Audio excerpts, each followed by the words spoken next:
Welcome to the Raleigh Bicycle and Pedestrian Advisory Commission meeting, the meeting for September 21st, 2020. The first thing that we will do will be introductions.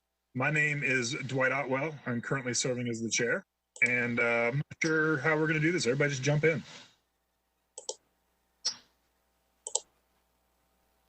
I'm Elizabeth Alley. I'm the chair of the Pedestrian Committee, soon to be the Policy Committee.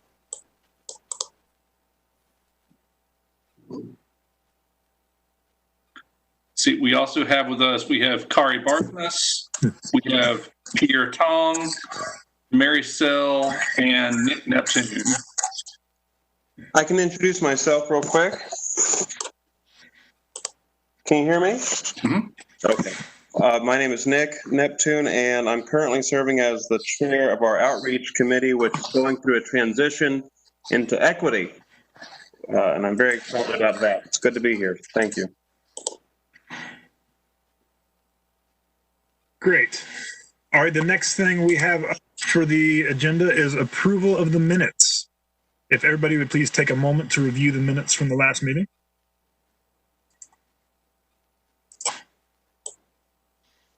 I will set the timer.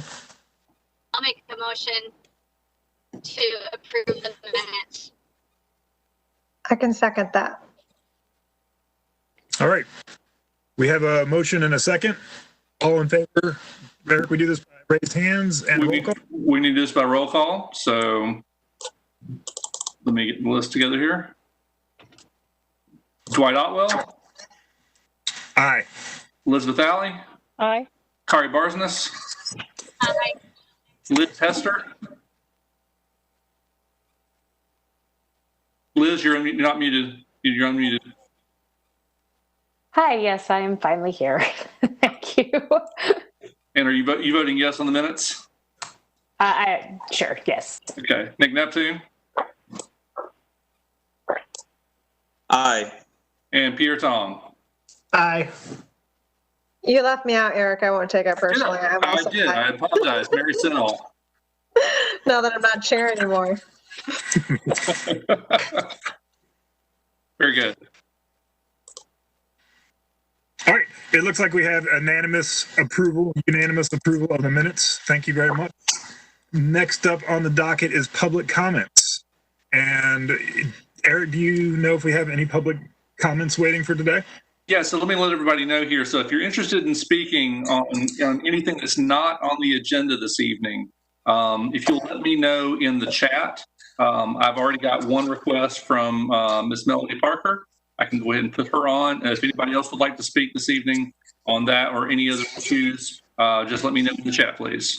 I've also got Jonathan Powell, and I will promote folks to speak here as we go forward. So give me 1 second.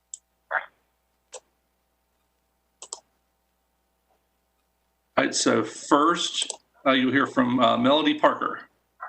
Go ahead, Melody.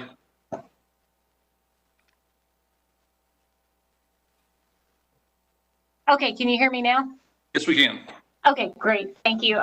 Not quite sure why my video is not working, but I'm Melody Parker. I live just off Hardemont, about 3 houses up. And I just wanted to say that I am in favor of the buffered bike lanes. The lanes from Colby to Wake Forest Road have already been completed, but having those lanes go from Colby all the way to St. Albans would be a great safety improvement for those of us who ride there, as opposed to just the wide shoulder. That section of road is hilly, not the most well lit at night, and it does have curves in it. There's been feedback, I think, from others who say you should just ride your bike through neighborhood cut-throughs, but for someone who's riding for something other than exercise, that's at least a mile out of the way and cuts through parks.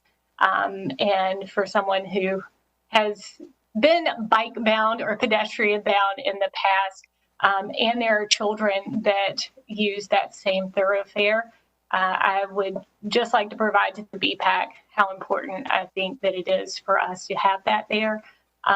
There's complaints that have come through next door about parking, but if you do any sort of survey through that area, there's only about 5 cars that park on the street there, and all of them have empty parking spaces in their driveways that would allow them to park there unless there was some sort of accessibility issue for that individual. So thank you for your time, for listening, and for considering that as part of the upcoming repaving project along Hart.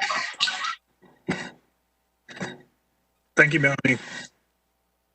Hey, just to be clear, if Paul or Eric maybe can answer this. I don't think that there are going to be buffered bike lanes going all the way down. Do they turn into standard bike lanes, or am I mistaken about that? Do we know? Sorry, I had to unmute. Right now, there's a current paved shoulder. Provided we have enough width, we would probably just add the lane markings, and if we needed to, add any of the no parking signs. We could go back and buffer them. If we've got crews out there to put down the bike symbols, we potentially could buffer those. I'd need to sit down with Rebecca Duffy, and we'd have to measure to make sure it should fit. I wrote it last month, and it looks like it should for most of the section. It doesn't look like it narrows down. And in fact, it might actually be good to help slow the cars down if we did it as buffered. But again, I'd have to sit down with our engineering team and with our markings folks to make sure that would work. So irrespective from the facility design, the conversation right now is whether or not to look at additional parking restrictions along the portion of Hardmont. And again, no decision has been made on that. Mr. Chair, your next speaker is Jonathan Powell.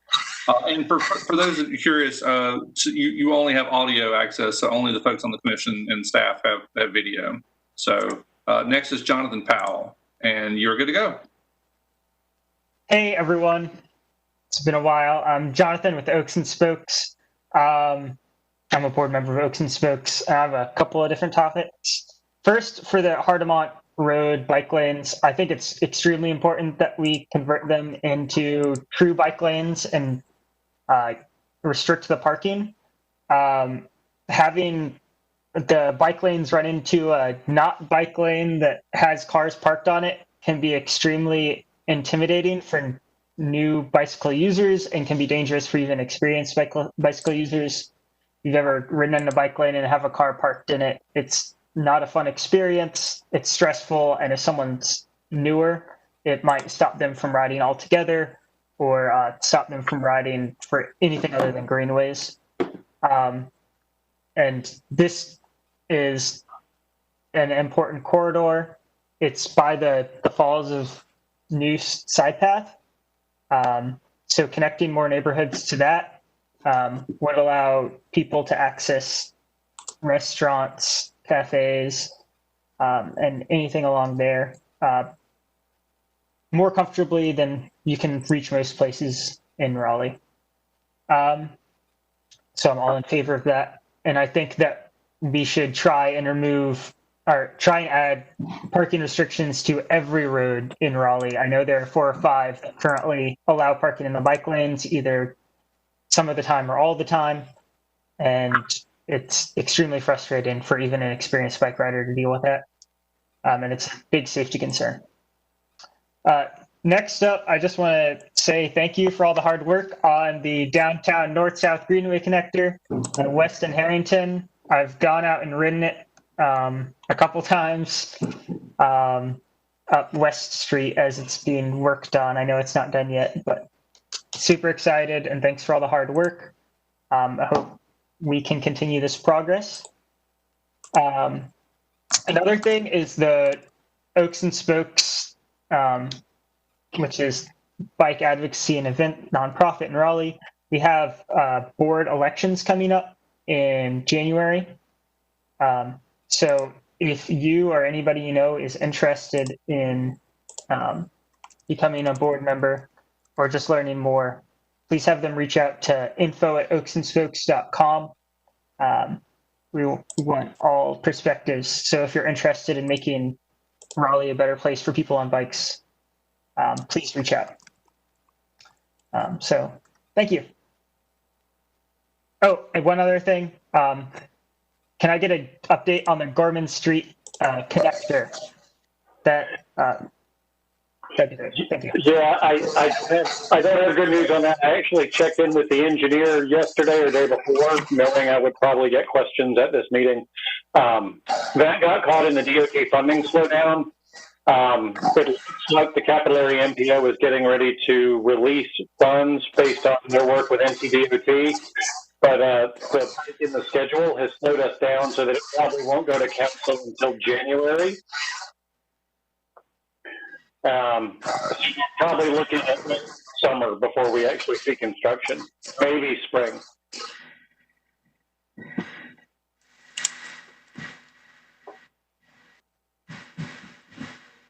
Thank you. All right. Thank you, Jonathan. All right, and then your next two speakers are both former chairs of the commission. First is Paul Neville. Hello, is my audio on? Yes, sir. Okay, thank you. Good evening, Commission. This is Paul Neville, and my address is 1341 Cameron View Court in Raleigh.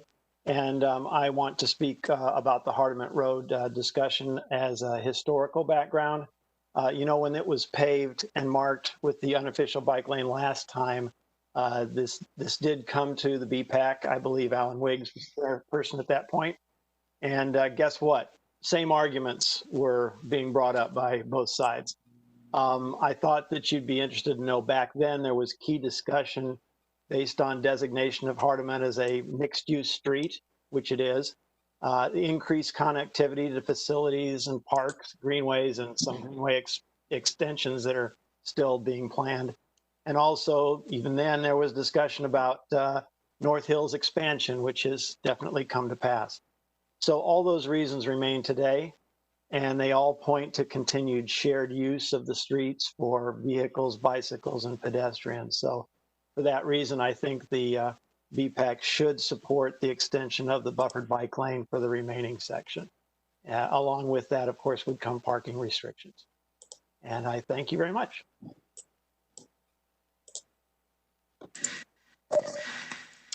Thank you, Paul. And then the last speaker I have signed up to seat is former Commission Chair Alan Wiggs.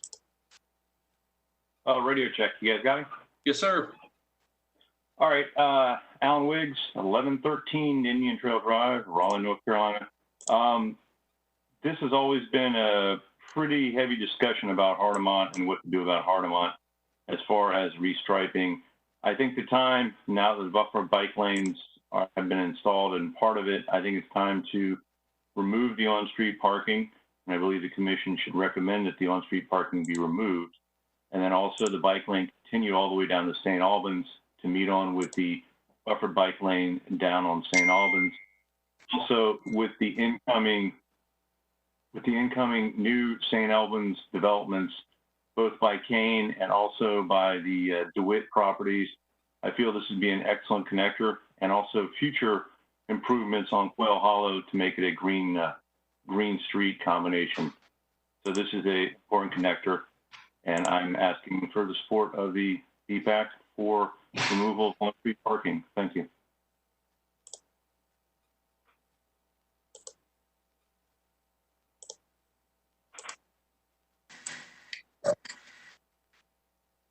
And I don't have anyone else that has indicated an interest in speaking.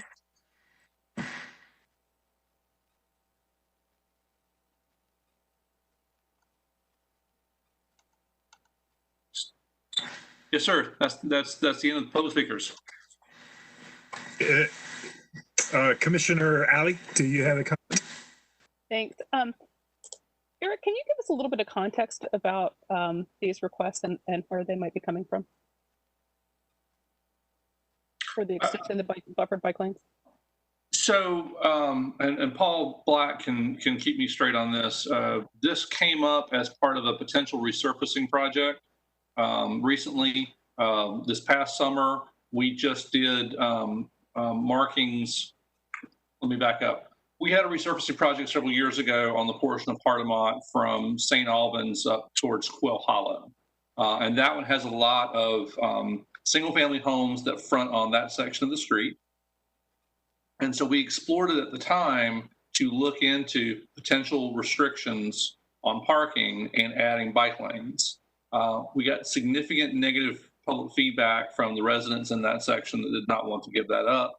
And our decision at the time was to install edge lines along that section of the street, but not to label them as bike lanes and not to do any type of restrictions at that time. Since that happened, we have now resurfaced the remainder of the street from Quail Hollow back to Wake Forest Road. That section is a different character, and that has more apartments and commercial development that fronts on that section, and not a lot of direct driveways. And so we did go through and restrict parking and install new buffered bike lanes as part of that resurfacing work. So now that we've done that, we're revisiting a question, and staff sent a survey. And what's generated the interest in this is that staff sent a survey to the property owners along that section of Hardemont and asked, now that we have this section in place, should we reevaluate the original section of Hardemont? So what you're seeing now is a response to that. Great, thanks for the context. Yes, ma'am. And Mr. Lamb, are you looking for a vote from us or discussion on this? I believe this was on the planning committee's agenda, and we decided to move it to the BPAC whole. I'm unsure on the process here. Is this just? So no, sir, we are not requesting a commission action at this time. It's not currently on your agenda, which is why people are talking about it in the public comment section. So there's no action for the commission at this time. We may bring back an action looking for feedback at a future date, but not tonight. Wonderful. Thank you. Yeah, just in terms of schedule, right now we're just going out and seeking public input based on what we hear and what comes back. We'll bring this back to BPAC. We'd be looking to potentially go to council. We initially had thought it would move with Milburnie, which is moving forward probably at the end of next month, maybe early November. This one we may hold back to allow additional public comment time. There is a survey. It's open for another, I think, another week that we've asked folks to weigh in. And in terms of the actual work, we'd probably be looking to sketch up any additional designs in the spring so that we'd be ready to move when the weather's warm next sort of late spring, early summer, just like we always do for the thermo cruise. So there's not a tremendous rush. We did this on purpose to make sure we had plenty of time to get feedback from the public. But yeah, it's not currently on the agenda.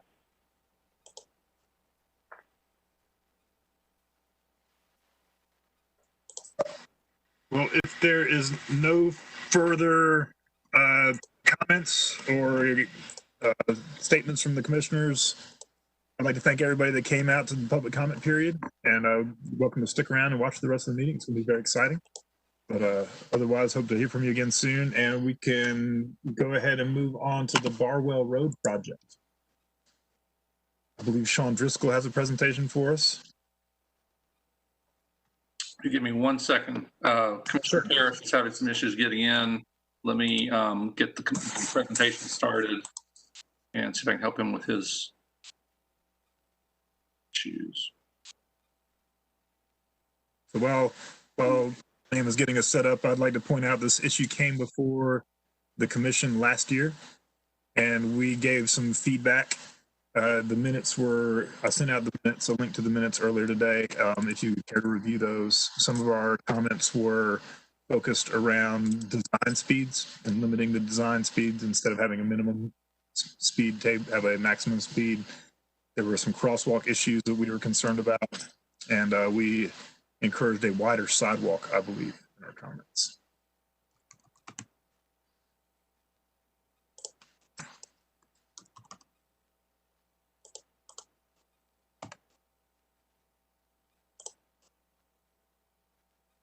All right, 1 second. There we go. I need to send Mr. Paris that link before I can switch screens here and do the presentation. So let's see.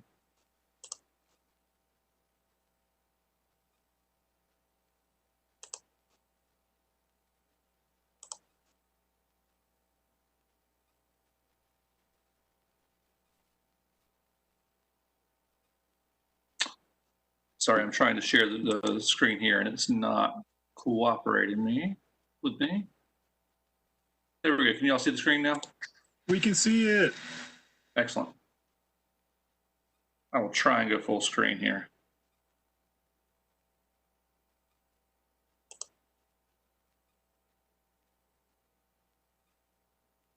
There we go. And oh, I just realized I need to manage Mr. Driscoll. I've left him in the dark here.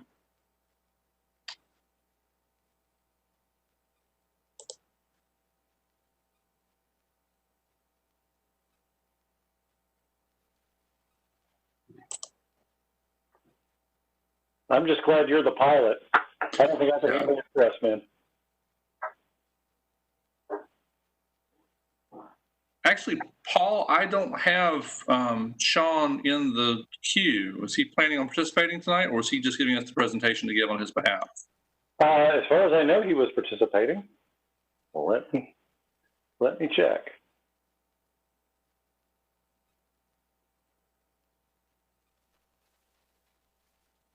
Thank you for bearing with us. Sorry for the delay. Would we want to hop around while we wait for him? I just want to say that I'm here. I'm sorry for being late, but I did have some trouble getting in this evening. He said he still doesn't have an invite to the meeting. Okay. If you give me 1 second, I can fix that.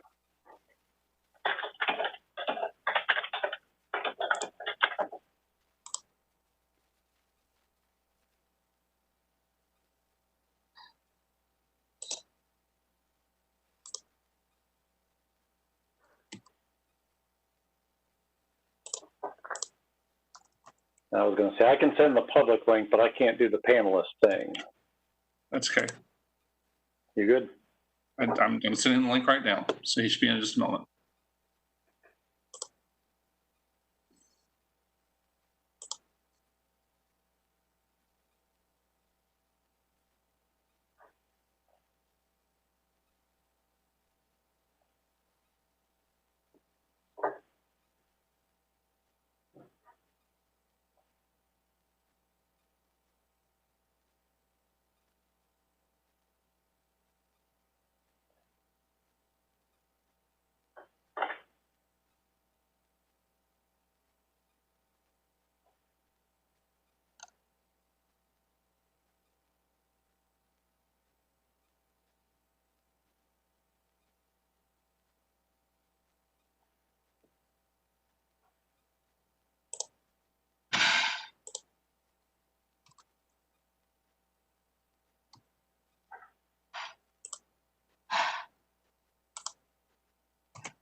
Paul, what was the event password for this evening? Oh, Lord, it auto-filled. Hold on. Let me see what I can find here. I believe it was Bike Box. Bike Box. That's what it was. Thank you very much.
Thank you to everybody for your patience. Sean should be in just a second.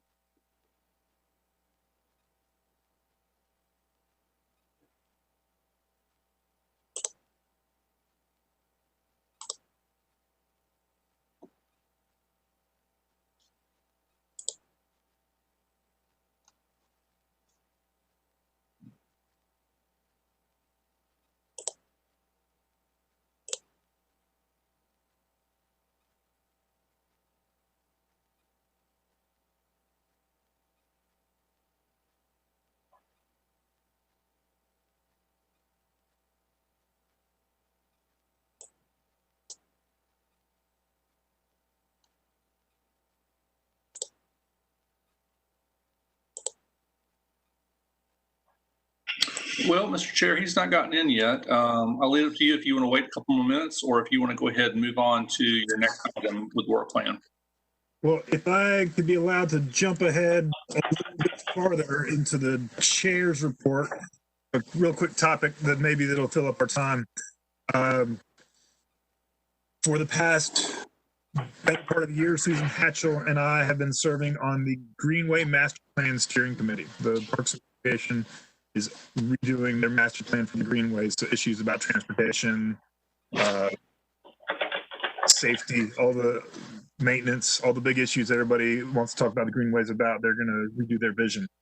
Since I'm chair on the BPAC now, I would like to abdicate that role and get somebody else to take my position. I've checked with the green folks and there's no procedural problem. All we have to do is name a new member.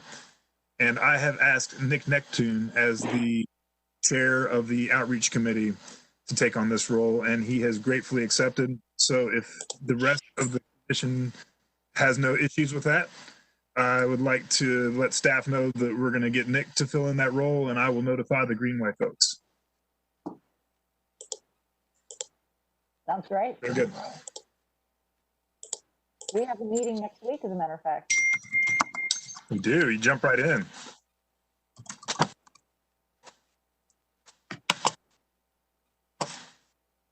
All right. So if we're still not hearing from Mr. Driscoll, I have him. All right. Well, let's go then. Yeah, sounds good. That's my small chair report. Very good. I see Sean popped up on my screen. There he is. Hey, Sean, how are you? Oh, got to unmute. All right, I'm here. All right, let me try and share this again.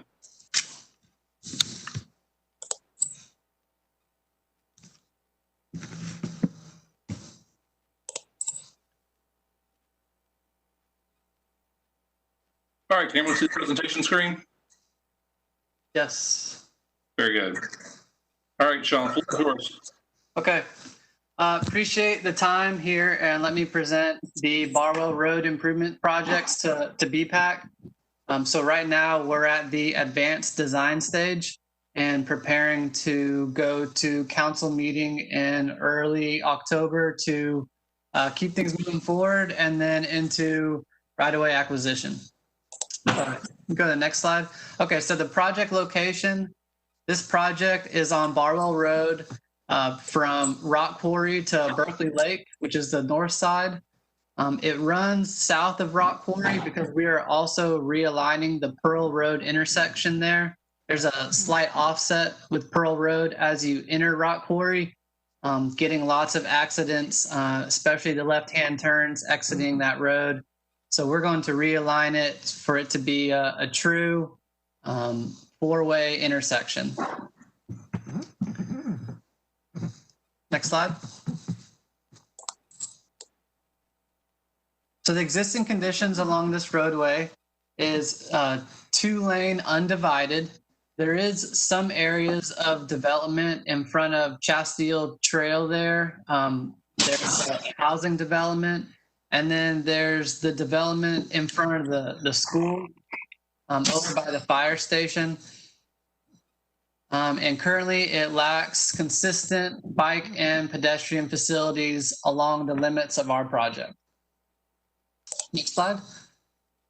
So the purpose of this project, like we discussed, is to realign Pearl with Rock Quarry and Barwell, provide designated turn lanes. So instead of it being a 2-lane undivided, it'll be three lane divided, basically, or 2-lane divided. So there's going to be 1 lane in each direction and then a center turn lane through the entire limits of the project for people to enter and exit Rock Quarry Road, or excuse me, Barwell Road, a little safer. So those designated left turn lanes, bike and ped facilities, of course, curb and gutter along the entire limits of the project, and what stormwater improvements come with the curb and gutter. So we'll talk about the stormwater improvements a little more in the later on in the presentation. Next slide. So this is an example of the typical section that that you'll see on the completed project. So you can see the 2-lane divided with the center turn lane, and then on the east, or like the kind of the south side of the road where the fire station is and the community center, that's going to be a 6-foot sidewalk, and then on the other side of the road we'll have a 10-foot wide multi-use path. Just so you guys know, the way we kind of figured that out is currently there is some existing sidewalk facilities on Barwell. It's not consistent, but in those areas that have development, there is some frontage improvement through there. So like in front of the fire station and over by the housing development. So we'll be able to have some cost savings trying to reuse those existing sections and providing the sidewalk in between everywhere that's missing. And then the multi-use path on the other side of the road, conveniently, we have a little more right-of-way to deal with on that side. And also, we were able to determine that there are less like driveways on that side of the road. So there'd be, less conflicts for those people, cruising really fast on their bike down the multi-use path. Yeah, next slide. Some of the challenges associated with this project, of course, the Pearl Road realignment is a pretty large undertaking there. So that will require a full road closure with a detour. And then I know it's kind of hard to see in this picture on the top right, but we can see a little bit of the rocks on the northeast side of the picture where Rock Quarry meets Barwell. There's a culvert right there that as of right now is undersized. So we're going to increase that to a 60-inch culvert. And then where all those trees are on if you're standing on Pearl looking at Rock Quarry, on your left there's a stream that runs through there. So we'll have to be careful of some stream restoration. And this is all within like the noose buffer through there. So the permitting as well is like a little bit challenging through there, but like that's a pretty serious undertaking. Just so you guys know, we are not going to dig up all of Rock Quarry to install that culvert. So, you guys all know how busy Rock Quarry is. That would be a bad idea. So we're going to do 1 lane closure, do as much as we can, other lane closure, and then complete the construction of that culvert. Yeah, so pedestrian and bicycle crossings. So since there isn't any pedestrian facilities right now, we want to make sure that people that are trying to access that multi-use path have, safe crossings. So not including the Rock Quarry and Barwell intersection where there is high visibility crosswalks, there will be 5 other locations along the project limits that will have those high visibility crosswalks. And then furthermore, we're going to be able to construct a hawk in front of the fire station. That was actually kind of hard to get through because since there isn't pedestrian traffic on the road right now, it's hard to justify something like that. This is an NCDOT roadway, but luckily NCDOT, they really like us putting these in front of these fire stations because they get access inside of their fire station, a little button they press. And when they need to go on a call, they're able to, seamlessly exit their driveway. So not only is it an advantage for the fire station, but it's also a signalized pedestrian crossing as well. And then, of course, the subway entrances and exits, we want to make sure that we provide access through those during construction. Next slide. So the stormwater design. So as I discussed, this is in a sensitive part of the Neuse River Basin. The city of Raleigh, it's an initiative to put in stormwater treatment that we're constructing along these projects through the form of bioretention cells. So we have 3 on this project that we'll be constructing. One of them will be at the entrance of Barwell Park Drive and Barwell, closer to Berkeley Lake, and then kind of one in the middle at the bottom of a sag vertical curve. So the bioretention cells will treat that initial runoff, and the media filter in the bioretention cell will remove a lot of the nitrogen and phosphorus that promote algae growth downstream. Yeah, next slide. So this is a section that we got from our consultant highlighting what the landscaping will look like on this project. So this is what they call the rhythmic plantings, which would be like along the roadway, kind of tight through there. So, and there's a lot of existing utilities behind back of curb and like sidewalk, which would require some additional relocation. The right of way is tight through there, but we have found areas where we'll be able to construct trees in the right of way. And then furthermore, we're going to be constructing more trees like this in the permanent slope easements that we have out there. So when you go down Barwell Road, there are sections that are like kind of heavily wooded right off the roadway, and then there are sections that are not. So we're going to be trying to fill in those like missing gaps and provide, a clean landscaping look through the roadway. Yeah, next slide. So this is kind of just an example of what one of the intersections would look like. This is, I believe, leaving the school. Nope, that's leaving Chastille Trail. So we have the medians in the center there. Those are kind of intermittent, only where we have the high visibility crosswalks. And we're working with NCDOT and transportation to make sure we put the right landscaping in those for no clear zone issues or sight issues from drivers. But yeah, furthermore, the trees will be in the right of way and the permanent slope easement. Next slide. So traffic control during active construction, and we'll be having flaggers out there, and we'll be closing lanes, provide improvements, but still maintaining traffic through the busy roadway. I have just so you guys, so currently, let's see. The average ADT on Barwell right now is 7,800, and the predicted volume at 2045 is 1,720.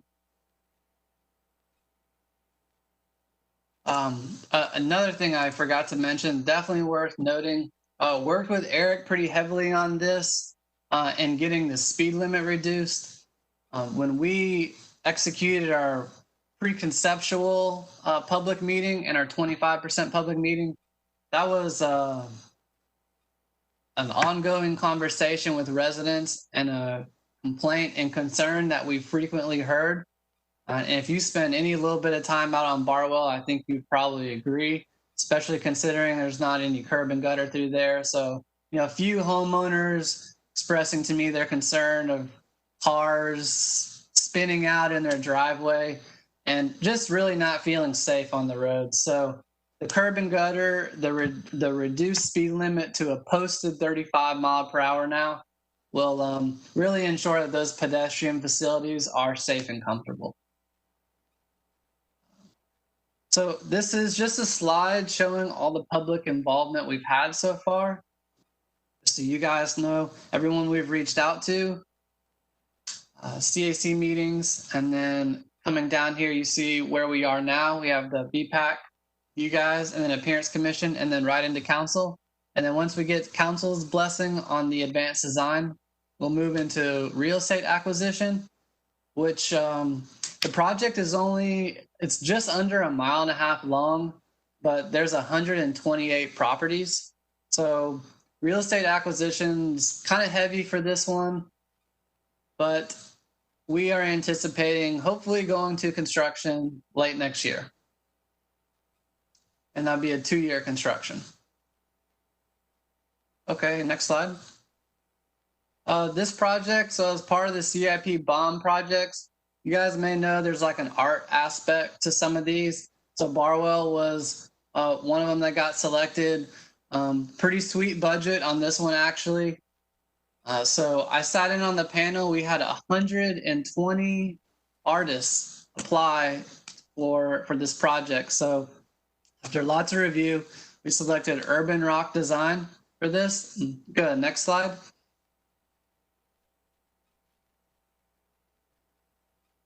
So this is kind of an example of what they do. They've done a lot of like public art all over the country. They're from California. And the feedback we got from the local residents is that they wanted something, on the pedestrian facilities that is, kind of nice, that they'd be able to use, take pictures of, post online. People like that stuff now. So that's what they're focusing on in this project. So their goal is they're going to create one main kind of larger piece that's going to be city property / like Parks and Rec property in between the fire station and Barwell Park Drive, which is like the entrance to the school there. So they'll have, and probably closer to Barwell Park Drive, they'll have kind of a larger staple piece.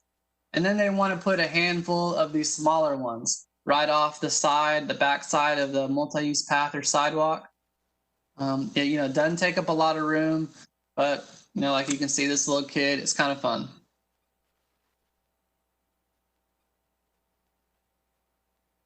This is our project schedule moving forward. Moving into right-of-way, hopefully at the end of the year, into next year. Advertise for construction next summer, and then kick it off in the fall with the 2-year construction. That's all I got. I'll be more than happy to answer any questions or concerns or feedback you guys have.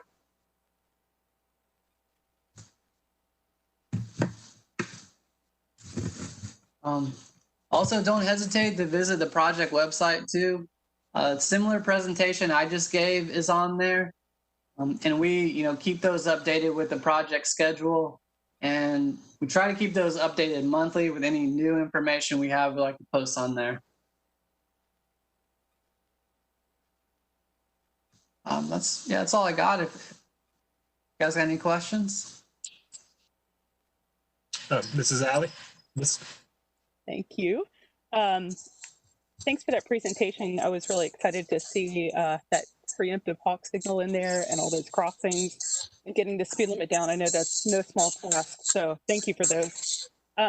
Because this is an NCDOT street, I wanted to confirm that the trees are indeed not allowed at back of curb, and whether you were successful in your discussions about reducing the lane width to 10 feet. These are from a previous minute. Okay. We were not successful in reducing the lane width to 10 feet. They try to avoid that. 11's like kind of the limit. So that's what we have here. 11 in each direction and then 11 for the center turn lane. So for the trees, it's kind of challenging because what happened to begin with is it took a little bit to get the speed limit reduced. So at first, for a 45-mile-per-hour clear zone requirement right on the back of curb, trees, when we asked them, they basically just said, no, that wasn't going to work. So, working through the speed limit reduction, and once we finally got that acquired, we brought it up again, but we were like kind of far advanced in the design. So when we discussed that again, it was going to take like a financial hit to redo the design to ensure that goes in. But furthermore, we didn't get like clear verification from NCDOT that would be allowed. NCDOT, like, they're great to work with, and depending on who you talk to over there, like, they kind of interpret things differently. So, at first they said no, and then we asked again, like, recently, and they said, maybe. But when I brought that back to the consultant, just our relocation plan, we would have had to redo that due to all the utilities that would be in that utility strip. So that was going to be kind of heavy. And then there's a lot of existing utilities in there that we thought would be in conflict. And then for future use, it would have had to go, we wanted to leave room there, or else it would have had to go on the backside. So that's kind of like my long answer to the question is we tried, but we feel like, we're very pleased in reducing the speed limit. And then we're just going to have to continue to have like future conversations with NCDOT on, like the ultimate section that we want to put into roadways. Mr. Chair, if I can just add briefly, we're having ongoing conversations with DOT about the use of 10-foot lanes. We actually have recently gotten agreement from them to do so as part of a resurfacing project, and we're working with them to look at collecting data to develop some comfort for them on different types of facilities. They're not there yet on Barwell, but we're hopeful that if we can demonstrate a track record with some of these other projects, we'll be successful in being able to get 10-foot lanes utilized for other projects. I think that's great. And Colin, I totally appreciate you going to bat for this project, and I'm aware of the challenge with NCDOT. I would just say that looking through our previous minutes, we had talked about those being the ways that we could slow down the cars. That those were y'all's responses to speed limit, reducing the actual speed, not just the speed limit. And because we've got neither of those, a little concerned. And I would also say, if we have a flat no from the NCDOT, the other thing that was in our 25% review was widening that 6-foot sidewalk. And I know that there are cost-saving reasons, but we had initially advocated for that to be the multi-use path, or to have multi-use path on both sides of the street. So you've got 6 feet. I suggested it should either be trees or one sidewalk. Thanks. Yeah, no problem. And just one more thing, the curb and gutter, reducing the speed limit to 35 would help a lot. And then also having those medians in the middle, like where the crosswalks are, for the driver, it's a little bit of a bottleneck. So that should slow people down too. And there are 5 of those through the limit. So hopefully the combination of all that is successful. Yeah, I think those are great, and not to diminish the importance of that win. Thanks. Sure.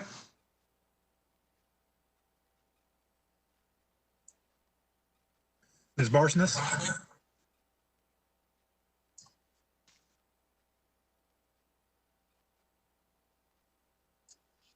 Yeah, you're muted, Kari.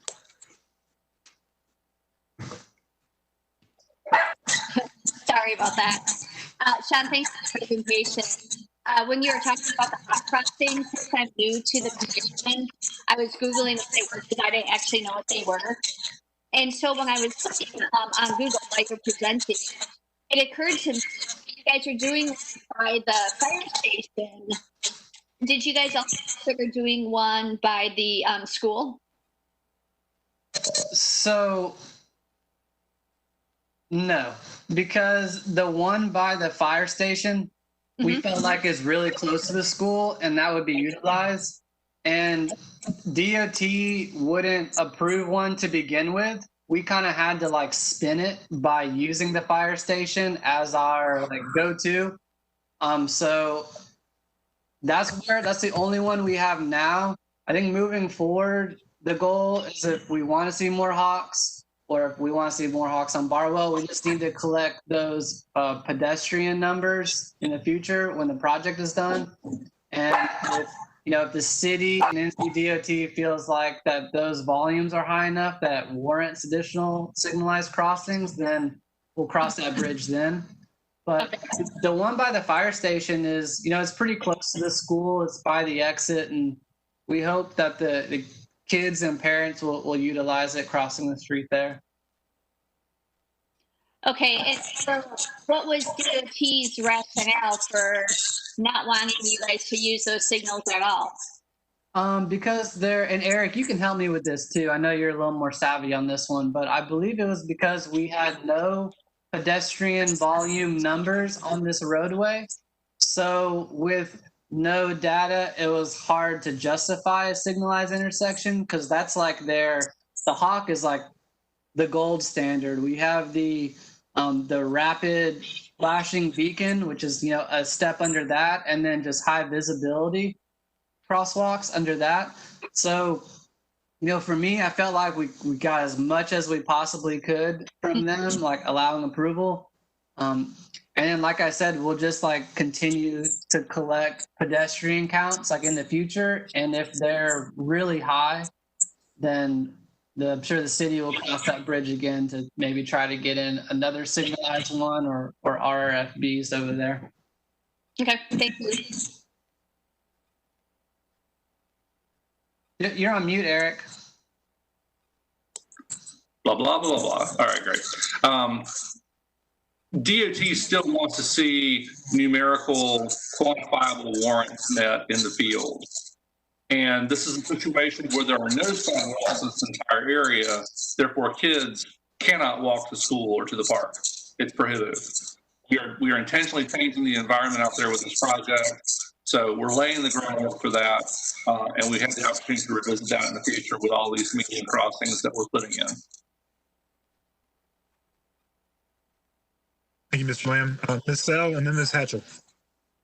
Yeah, I just had a question about counts specifically, both how we can encourage NCDOT. I know we have a more complete streets approach with NCDOT now as far as funding projects, but if we're always going to hit this chicken and the egg situation as far as the implementation of the infrastructure, I would wonder, one, what the city could do to proactively, as we have projects coming down the pipeline, what can we be doing to get robust counts so that we can have that data going in and be more informed to help leverage that? And two, how can we help work with NCDOT to ask them if they're doing vehicle counts, why aren't they doing pedestrian and bike counts? It seems if they have a complete streets approach and desire, that would be something that we could both encourage them to do, but also why aren't they doing it? Sure. So the complete streets philosophy is evolving for DOT. And we're working with them now on looking at different elements of complete streets elements that would be included with parts of their projects as they go forward. But this is a true chicken or egg situation in that this is an area that is hostile to pedestrians or bikes, especially with kids. So there are probably hardly any folks that are out there walking to school or to the park today. We're going to change that with this project. But from a warrants standpoint, which a lot of the folks in the engineering profession like to use warrants as demonstrations of demand, you can't do that if it's a hostile environment and nobody's out there walking. So I like the analogy of it's like talking about the need for a bridge across the river. Well, nobody's crossing the river because they have to swim, but that doesn't mean there's not any demand. And so we'll have an opportunity, if we want to go with a quantifiable approach, we'll have that opportunity to quantify it once we get the new infrastructure on the ground and create these connections to the neighborhood that don't exist today. Okay. I think you're right. I think from a policy standpoint, state DOT has continued to evolve on that front, and we'll continue to work with them as a partner. Okay, and just one super quick follow-up then. What would be our timeline for getting those counts? Do we have a systematic process that a year later we would come back and get those counts, or how would we approach that from a municipal level? We haven't yet discussed that, but that certainly could be something we would do. I mean, I think that one, confirming that, we've got the buy-in from the school, that there's not like a no walk zone around the school, as sometimes principals and principals have that unilateral power to implement those no walk calls. We would like to think that once we put that infrastructure in place, that would dissipate. But typically, you would need a few months for patterns to normalize before you would go out and do that. Ms. Hatchell, you had a question? Yeah, I did. First off, I want to thank all the hard work that has gone into making the improvements we're seeing. And I was actually able to be on the artist selection committee with Sean on this one, and it was really a wonderful experience. And they've got some great things coming. The question that I had was about the 6 foot sidewalk, because on that side we had 6 feet of the grass strip, and then there was 6 feet of sidewalk. Then the other side, we had a 10-foot multi-use and a 4-foot strip. So I guess I'd love to hear the reason we can't have an 8-foot sidewalk and a 4-foot strip on the other side. And Sean, you might have already said that it was for utility, because I know we could have trees in there. So could you just clarify if that sidewalk is not wider than 6 because of utilities, or is it cost? Yeah, I'd have to revisit that. There are quite a bit of utilities in the strip right there, and our standard sidewalk is 6 feet. We try to reduce like the construction impact through there. So you're right. If we wanted to build an 8-foot sidewalk, we would have to probably take some room from the utility strip, or else we'd be having a larger TCE on those properties nearby. So this was just the middle ground that we met. And I believe I'll have to revisit the plans, but I think the utility strip on the north side kind of fluctuates as well too. And we're looking at that on the south side too, to reduce that, impact to the properties. Mm-hmm. So where there's room, we try to allow, but like you had mentioned, there's a lot of existing buried utilities in there now that would require relocation. It's a pretty tough undertaking. Yeah, like I said, I just noticed that on one side, the grass verge was 4 feet. So it would be lovely to get that extra 2 feet for pedestrians, because, when you talk about the car, the vehicular count's going to be increasing. I think we'll see the pedestrians increase as well. And I believe Eric's words was this is possible for pedestrians. So I would love, along with Miss Alley, I would love to see the sidewalk be 18 if at all possible. But like I said, I'm not sure if it's prohibitive from a cost point of view, or if it's prohibitive from a utilities point of view, because I know, there are going to be some limits. These courses only have so much width, and there's only so much money. But I would love to see the sidewalk wider. But thank you for all the hard work you've done on that. And Eric, I think maybe you can speak to this a little bit too. The sidewalk is, just for pedestrians, and the multi-use path is for bikes and everything. If we were to make the sidewalk a little larger, would that maybe cause some people that shouldn't be using it to use it instead of the multi-use path? No, I don't think so. Again, the trade-off, in terms of how Ms. Hatchell, if I understand correctly, you're saying where we have the current sidewalk on the east side of the street that's proposed to be 6 feet wide with a 6-foot offset. You're suggesting maybe that should be 8 feet wide with a 4-foot offset. The city's current standard for sidewalks is 6 and 6, so a 6-foot grass strip with a 6-foot sidewalk, and that creates some good separation for pedestrians from the travelway. So it starts to get into comfort. But the intention is that the multi-use path that's on the west side provides both pedestrian and bicycle accessibility out here. Understood. I guess maybe what I'm suggesting then is, nothing to do with Barwell Road, but maybe I would love to see the city thinking about wider sidewalks than 6 feet. Especially where we're not going to have bike lanes in the street, right? We're going to have two-way multimodal traffic on both sides of the road. And the other reason that 6-foot dimension is at the back of curb is for street trees. And if we can't have street trees, then I'd rather have sidewalk. Or multi-use path, which is what we asked for at our previous review.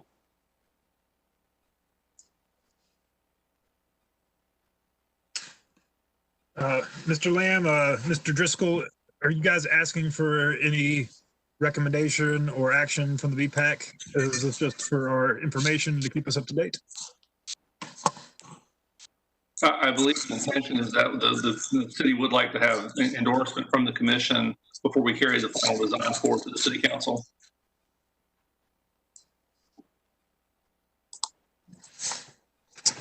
So we need to have a discussion about whether we're ready to vote. A couple of folks had some suggestions. Personally, I'm ready to approve this. I think Sean's got about all he's going to be able to squeeze out of the DOT for this. So I'm not sure we could do much more to in this late design stage. So, but I'd be prepared to hear anybody's thoughts to the opposite effect. I think it's worth exploring widening the sidewalk. I don't think the DOT would have a problem with a sidewalk closer than 6 feet from the back of curb. And we could word it in a way that if it is cost prohibitive because of utilities, that's fine. But frankly, you know, when we reviewed it previously, we were talking about a 10-foot multi-use path on the side that's now 6 feet. So at some point it was possible. And that would be our recommendation. Certainly council could disagree with us. I think it's worth asking. So if I can frame it up, it is to have an 8-foot sidewalk with a 4-foot offset. Okay. Yeah, that would certainly be my preference, but I'm not opposed to the project. I mean, I think, like, and I totally agree with what Dwight just said. I think, you know, Sean worked very hard to get this project to a much better place than it was, and I appreciate his efforts and everyone else's. But I would love to just, I think Elizabeth said it best. If the whole point of leaving the 6 feet is for trees, but if the speed limit and the other things prohibit the trees being there, I understand being a little further off is nice, but I just find so often, particularly now with COVID, that the sidewalks are kind of narrow and it's hard to pass. You know, for people walking alone, it's not so bad, but once you have a few children or a few adults together, or you have somebody with a stroller or somebody with shopping bags, it's becoming more and more, you know, it becomes narrow. So like I said, it's not just Barwell Road. I would love for us to have the conversation about looking at wider sidewalks whenever possible. For that matter, if you want to push NCDOT to see if we can get precedent on street trees at back of curb, that would be a noble goal as well. An either or.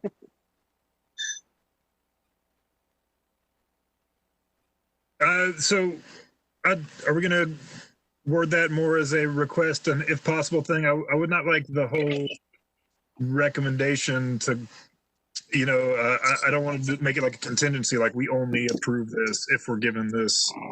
Unless you think we need to be worded that strong, I would prefer to word it as saying we approve, we endorse the current design as presented with the request that staff take another look at, what's a good word there? Just with staff investigate options for an 8-foot sidewalk or street trees. That'll be fine. Ms. Barsness? Yes, sorry, I just wanted to ask a question related to that. I'm trying to also, I had to step out for a minute while I'm helping with my son with homework, so I apologize. So I might have missed this, but I thought I heard Elizabeth ask about a 10-foot, because to me, a 10-foot multi-use seems more practical than just, I mean, not that adding 2 feet of concrete to a sidewalk isn't beneficial, but I see much more value in going to the full 10 feet on both sides. And so I don't know if there's a way to actually recommend that, but that might be feasible. But Elizabeth, I thought I heard you bring that up. So that's why I'm asking. I just wanted to get clarification on that. I'll clarify. I went back and looked at our minutes from when we reviewed this at 25%. And our previous commissioner, Mr. Neville, who was on the phone earlier, had recommended that the 10-foot multi-use path beyond the side that is currently being proposed for 6 feet for the sidewalk, which is why I brought it up. So that would then add, that would have the project have a 10-foot multi-use path on both sides? Mm-hmm. Okay. So why was that? So I guess then my question is to either Eric or to Sean, why did you guys not go with the 10-foot on both sides?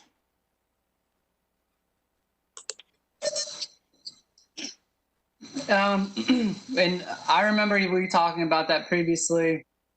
Really, it just would have been cost prohibited. We feel like if we were going to get a multi-use path out there, we don't put it on one side and then have a sidewalk on the other side of the road.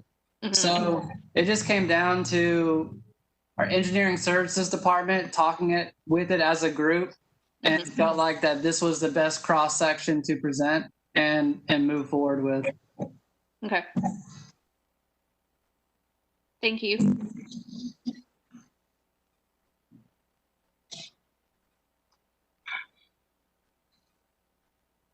And I'm sorry, now I have questions. I got my wheels spinning. And I just to verify, you said it was a cost decision to put the MUP on the northwest side of the road instead of the southeast side. Is that correct? Yeah, we wanted to go with at least one multi-use path. You know, we definitely wanted to have at least one out there. We determined the north side of the road was better because the south side already has existing sidewalk we're going to try to utilize in different areas. And then the north side had less driveway conflicts. So it made sense to have that on the north side of the road.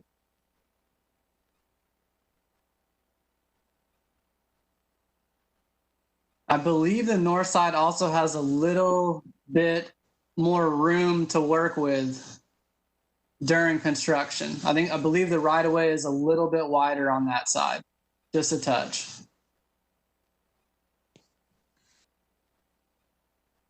Yeah, I think obviously it'd be nice if the MUP connected to the park and the school, but I think if there's a Hawk signal there, that mitigates that pretty well. So. And we have the multiple pedestrian crossovers throughout the project. Yeah, I'd be willing to make a motion that White, you sort of started that we mention that we approve of the project. We'd love to have staff investigate if an 8-foot wide sidewalk on the one side is feasible. And if it's not, it's not. I mean, and if it's not because of or if it's not because of cost, that's not where it's up to decide. But I think, you know, asking the staff to reinvestigate why and asking for the 8 feet, and I think it's a good project. I think we'll have to make it a little bit shorter than that, but I'm down with the idea. Well, nobody seconded it because it was too much. I was going to make a friendly amendment. I do still think it's worth investigating for truth, just because I want a precedent on this. You want me to try a shortened motion? Yeah, if you'd like to make your friendly amendment into a brand new motion, why don't you do that? I'll try. The BPAC endorses the Farwell Road project as presented and requests that staff continue to investigate placement of street trees at back of curb and or widening the 6-foot sidewalk to 8 feet. I'll second that. All right, we have a motion and a second. So we're gonna have a vote. All in favor? Does anybody need to have that reread? All right. All in favor? We're gonna do a roll call, and Eric's gonna tell it for us. Yes, sir. Mr. Otwell. Aye. Miss Alley. Aye. Miss Barsness. Aye. Miss Hester. Aye. Miss Sell. Aye. Mr. Neptune. Aye. Miss Hatchell. Aye. Votes unanimous. Left me out, but aye. Oh, how did I do that? Sorry, Mr. Tom. Thank you very much. Still unanimous. All right, it passes unanimously. Thank you. And did you guys get that, or does somebody need to write that up and send it? Okay. You're recording now. You got everything. Yes, we are. Thank you. Thank you, Sean. Yeah, thanks so much for the hard work. This is a big step forward. It is.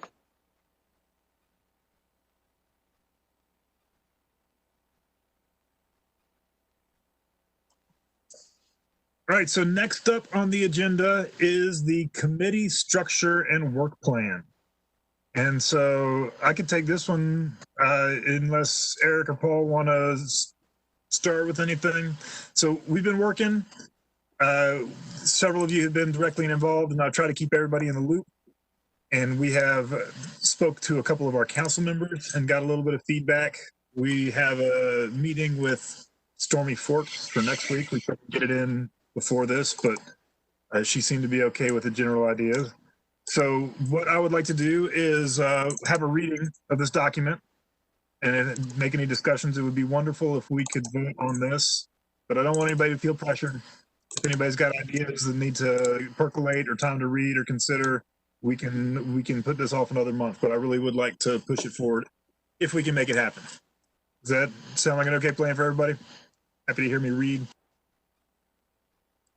And Mr. Otwell, if you want, I mean, I have access to the Google Doc that you've been working from. I can share that on the screen if you like. That would be great if you would just kind of keep it up and that we can read, scroll along, but I will read it out, just make sure everybody's seeing it.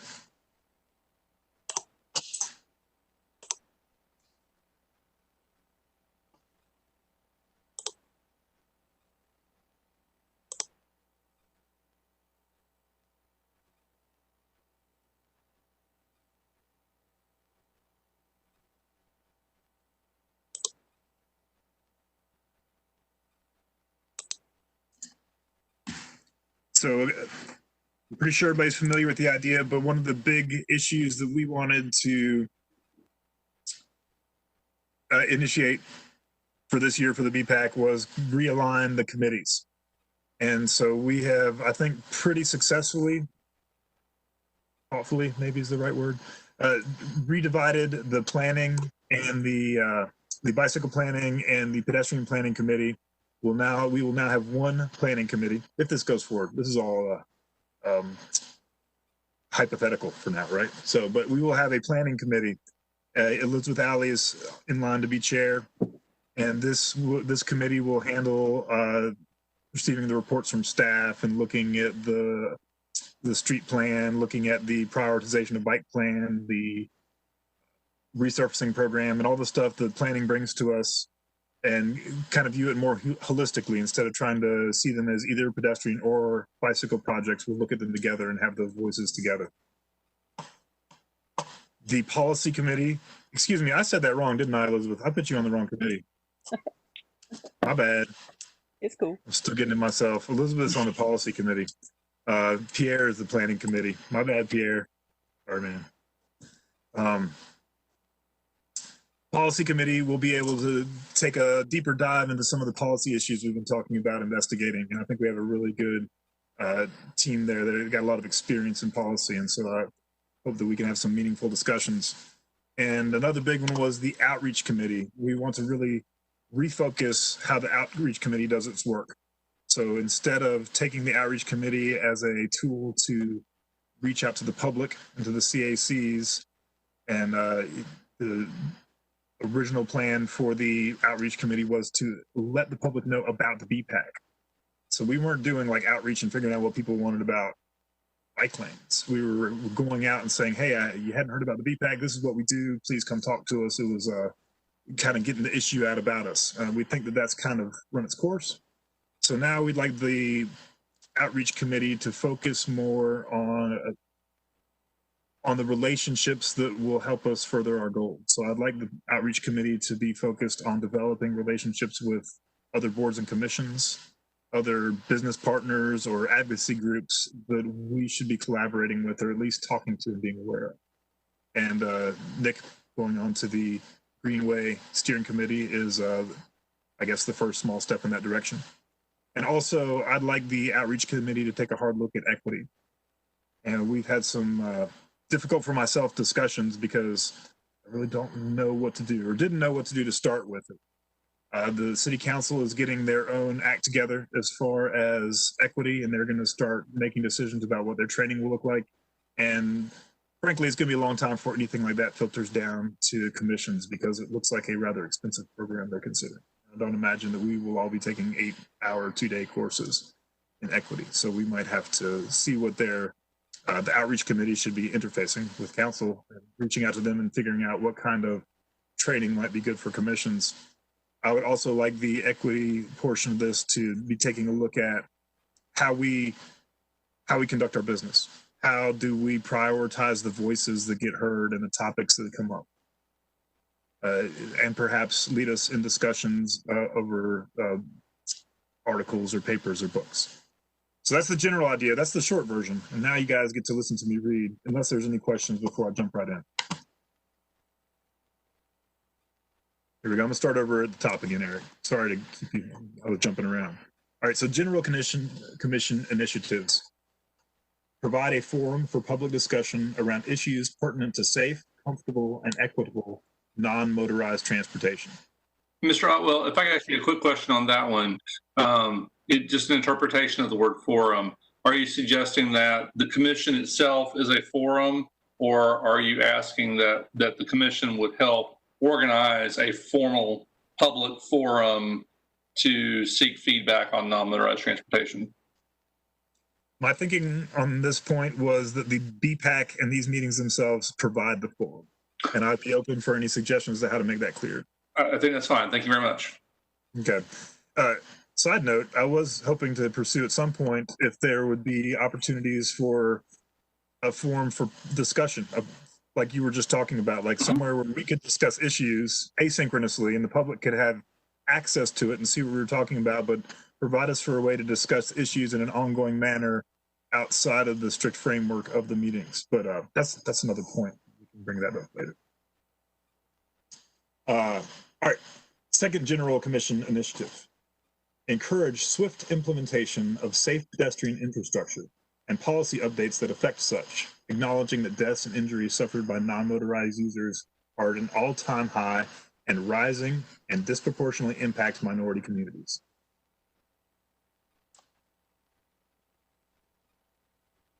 Am I allowed to make a comment around equity on this one? So I just recently took a job doing diversity, equity, and inclusion. And one of the things I've learned about inclusive language is that the term minority is not necessarily a positive. So I would like to recommend changing that to like culturally diverse. Just as we start our journey in talking about equality, we can work on inclusive language. Absolutely. Cool. And I'm learning about a lot of this myself, so I'll try and help bring some resources as I go on my own. Well, I don't want to wordsmith, but I would also love for the word non-motorized user to change the word user to people, because I think it's often easy to forget the people who are being injured and killed are human beings. And so I would love that. I'd love for us to start talking about people instead of, bicycles and pedestrians. I mean, there are people on bicycles, there's pedestrians, there are people who are walking. So.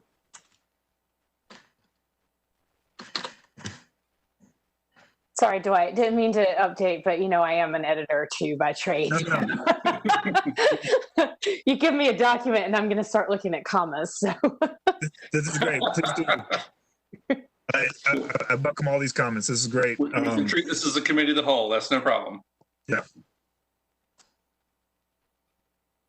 Did you see my edits? Does that look better? I didn't want to say non-motorized people because I guess most people are non-motorized. Yeah, but, right. No, I did it elegantly. So now I'm looking at it with editor eyes too, just a little bit. That first sentence I think is supposed to be safe pedestrian and or non-motorized infrastructure, because this paragraph is about not just pedestrians, correct? I would think so. Personally, I think the pedestrians are at the top of the pyramid. And Yeah. so if our focus is on pedestrians and everything else trickles down, it doesn't hurt my feelings too bad. But yes, I think we should be thinking about other modes. Should we change the safe pedestrian infrastructure to safe pedestrian and This could be non-motorized infrastructure. what? I thought about that. I was ahead of you on this one. What about e-bikes? What about motorized wheelchairs? Micro mobility. Oh boy. I think it is micro mobility, isn't it? We just do this then?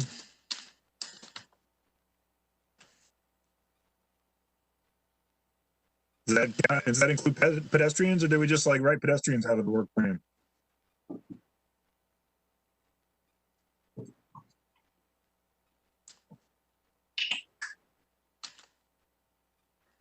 Well, there's got to be some kind of like wonky policy term or something, right?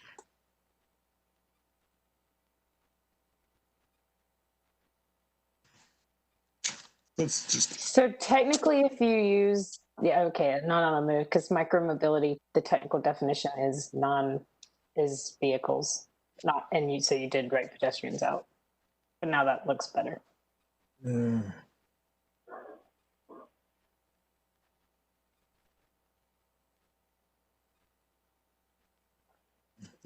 It's symmetrical at least. I need Shakespeare. All right. You ready to go to the next one, Thumbs? We can do Thumbs. Yeah. Okay. All right. This one is for us, more abstract. Become educated on the current state of the City of Raleigh's policy, planning, and implementation efforts that affect pedestrian and bicyclist safety. Collaborate with council members to ensure the city remains focused on eliminating deaths and injuries from routine use of Raleigh's transportation systems. Provide feedback to city council on the city's successes and outstanding challenges in meeting the standards for pedestrian and bicycle access and safety laid out in Raleigh's vision, policy, planning documents, and statements.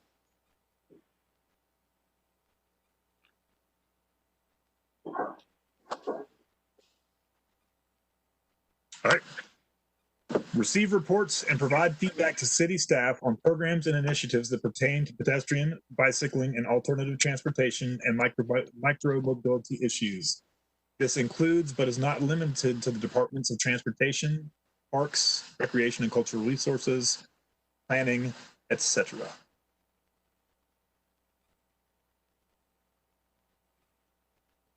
Good to move on from general commission initiatives. The Outreach Committee. Review BPAC procedures for selecting and discussing and prioritizing commission business and provide recommendations to improve equity in commission operations. And I'd be happy to keep that general, but it could be more specific if we had better ideas about how to target it. Could we move that up so I could see that language? Thank you.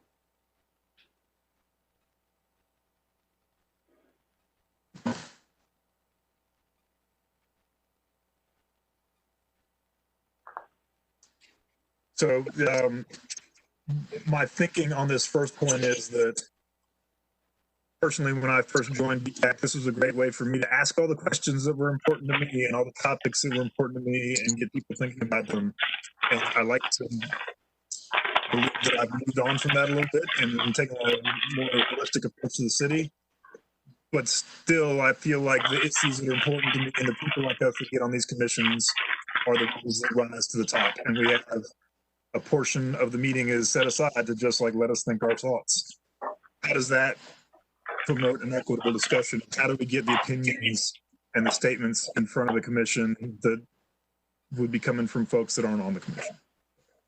Anyway, moving on.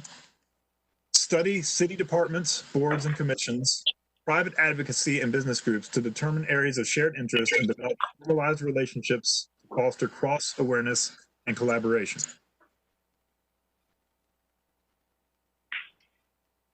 Create periodic reports to update district council members on pedestrian and bicycle issues within their districts. That's kind of meaty. Can you guys do that?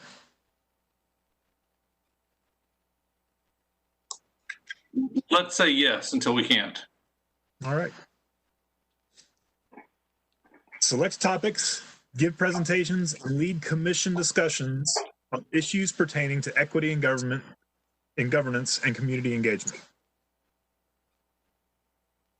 I've really been liking the Oaks and Spokes book club that they've been doing. It's been really neat to listen in on. All right, planning committee. This one is the most straightforward. Review key Raleigh transportation capital projects and other transportation initiatives identified by city staff as having significant pedestrian and bicyclist and micromobility impacts. Provide feedback to staff and commentary for city council in the form of approval votes and written comments. If I may suggest a wordsmith thing, I think just taking out the and making that a comma.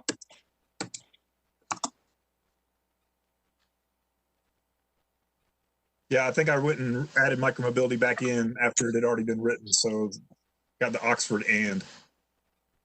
So you got to put the comma after bicyclist for that. Duly noted. I am an Oxford comma guy.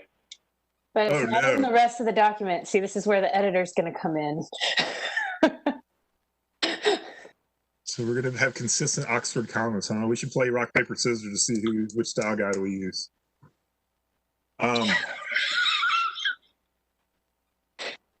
Review city planning documents, such as small area plans and BRT corridor plans, and work with staff to make recommendations to council on updates needed to meet Raleigh's vision for safe and comfortable walking and biking environments. Good, Pierre? Sounds good to me. All right. And policy committee. Review city policy, identify and prioritize areas where city policy does not match current best practices for providing equitable access to safe and comfortable pedestrian, bicycle, and micromobility infrastructure. Work with staff to make recommended text changes when necessary. Collaborate with staff and consultants to understand best practices, collect data, and develop a scope for Vision Zero Plan RFQ. If I can make one tweak on that, since the commission is not involved with consultant selection and whatnot, I don't know that having the commission involved with an RFQ is appropriate, but having the commission involved with the scope for Vision Zero Plan would be. Okay, I invite Vice Chair Allie to join me on this one. I believe the point was made that the selection of the consultant and the definition of the scope when writing the RFQ has a large impact on the outcome of the project. And the policy, we would like to be aware of that process as it's going on and be able to provide input. Sure. Good way to put it, Elizabeth. Yes. But you think that with the taking out the RFQ, I'm sorry, Eric. Sorry, Mr. Lamb. What was your specific edit again? Just removing the RFQ from that line. Scope for a Vision Zero Plan. Period. Yeah, because if you're in on the scope, then you're in before the RFQ in the first place. Correct. The commission would not be involved in consultant selection. That's a staff function. So this would clarify that. I'm fine with that. Explore the BPAC's role in policy creation and capital planning, and whether there is a role BPAC should play in liaising with other boards, commissions, and council. Examples of possible collaboration include BPAC offering guidance on relevant text changes or providing input on the 5-year CIP.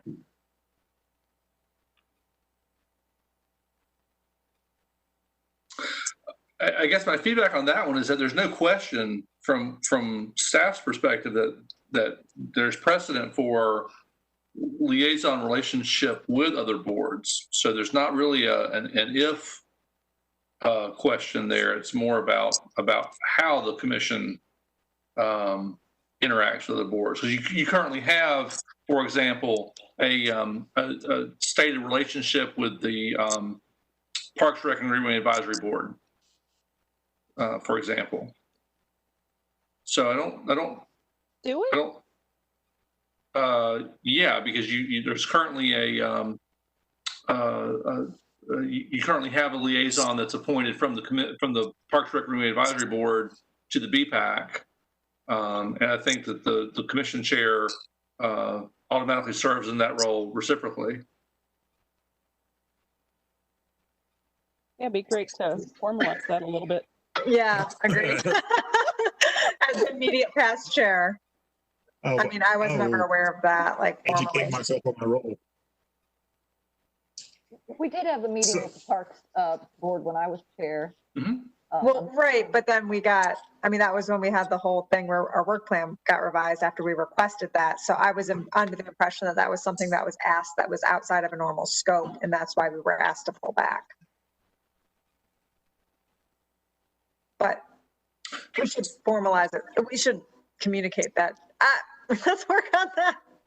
So my suggestion is to change this not from the whether suggests there's an if component. And I guess my suggestion is it should be a how component. Mm-hmm. You know,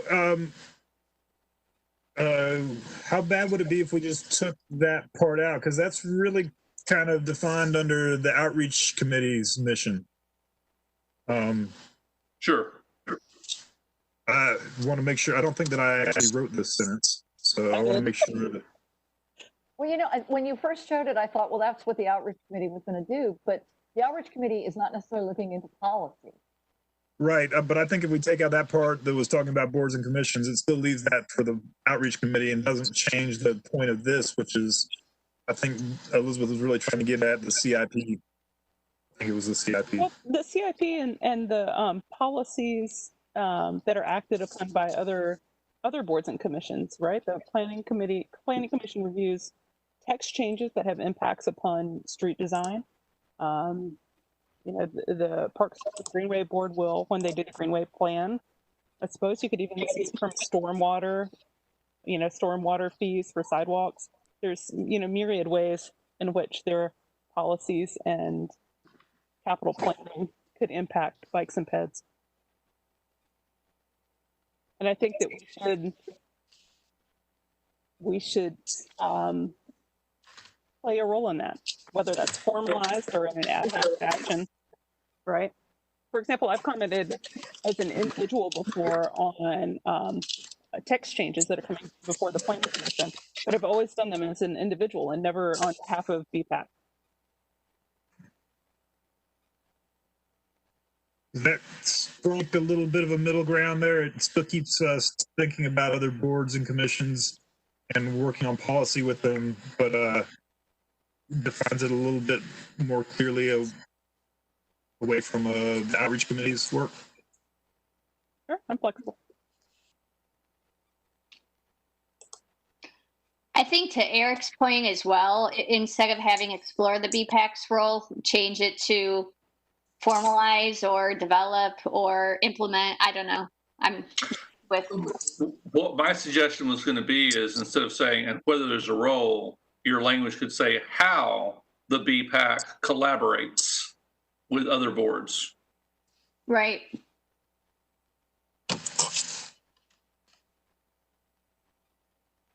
Yeah, how we should play. We should play dirty.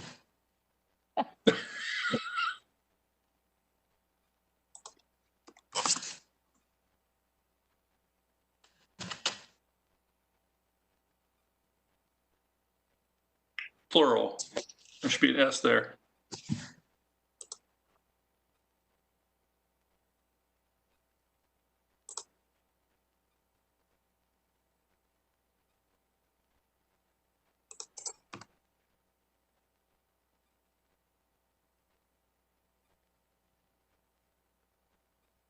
And other boards, you know, as we've talked about the Parks, Recreation, and Greenway Advisory Board as the board with the most sort of shared overlap, but other boards and commissions could include, for example, the Mayor's Commission on Disabilities, the Planning Commission, and there could be Appearance Commission. There could be others that the commission would want to interact with.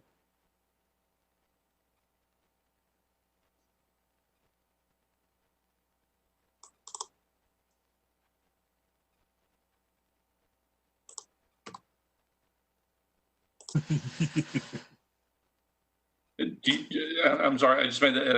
I was trying to make the syntax square. Did you first should collaborate or collaborates? Collaborates works for me. This way is better. Okay.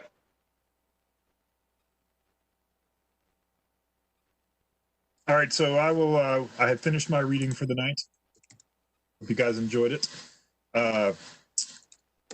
I'll take a step back, and if anybody has any comments at all, specific or general, I'd be happy to discuss any of these points. Dwight, I'd like to say thank you so much for doing all this work. You mentioned you talked to some council members already about this? We have spoken with Jonathan Melton about it. and gotten his general approval. I ran it by Patrick Buffkin, and he was pleased with it. David Cox liked it and had a suggestion. I think we tweaked one of the sentences to better capture what he was trying to get at. And we've reached out to everybody else on the list. And like I said, we have a meeting with Stormy Fort next week. But that's all we've heard back from so far. But I think with that kind of buy-in, I don't expect many surprises at the council table. But you never know. The council is surprising. So. Well, I really appreciate, I'm getting to be one of the old timers, I think, on the commission now. And I really appreciate that this kind of reframes some things and clarifies some things. And I think it can re-energize the new committee structures and things like that. I'm all for this. I'll be happy to make a motion to move this forward because I think, I think it still captures the essence of what we want to do, but by restructuring, it kind of can help energize and maybe take us to another level. Thank you. I certainly hope so. Yeah, I'm happy to second if there aren't any further changes.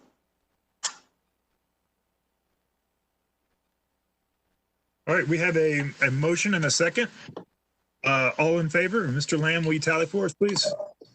Yes, sir. Mr. Otwell. Aye. Miss Alley. Aye. Miss Barsness. Aye. Miss Hester. Aye. Miss Sell. Aye. Mr. Neptune. Aye. Mr. Tong. Aye. Mr. Parrish, are you with us? Hello? Yes, sir. We can hear you now. Oh, yes. Aye. And Miss Hatchell. Aye.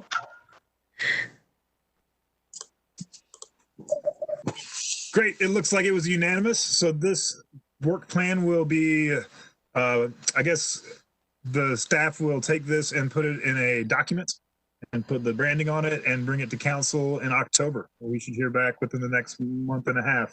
Yes, sir. So we have you scheduled to be presenting this to the city council at their next meeting on the first Tuesday in October, October 6th. And that will be at the afternoon meeting. And we will reformat this and convert that. I just think a minute to say thank you to the commission members for going through this in such detail. This is a pretty substantial change from previous year work plans, and we appreciate the work and the time and the attention that you've put into this. Thank you. Hey, well, I appreciate you being patient with us as I stab in the dark. I hope I don't stab anywhere too tender. Pretty significant change as far as committee structure and everything, but we're here for you. So happy to make it work. Great, thank you. All right. Next up on the agenda, we have the reports and the chair report.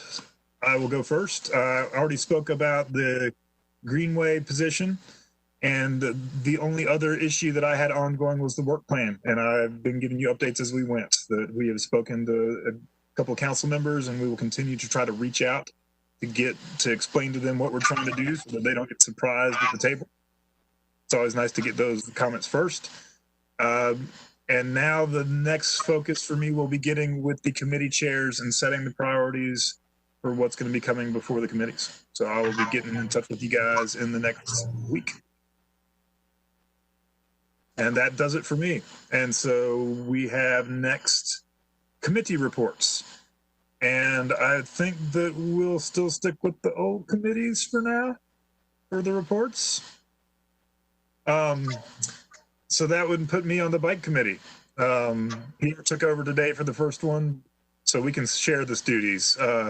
We've been looking at the bicycle infrastructure project priority plan, and we are getting close to bringing that to the BPAC for a full vote. It will more realistically predict what can get built and include projects that are already in the pipeline that are handled by other departments that are important bike projects that are getting done but aren't on the plan. And I believe those are the two biggest ideas behind the realignment. And Pierre, did you have anything to add to that? No, not really. I think you nailed it. And Paul, did I characterize that correctly? Did I butcher it? Okay, good. So I think that we will be planning on voting on this in the planning. I guess we're still stuck with the bike committee for now. Bike planning until council votes on this. We're still working with the old committees. So this will come back up next month, and we will probably vote this out of bicycle planning and bring it to the BPAC, and it'll show up in November. And then we can move on to the Pedestrian Planning Committee.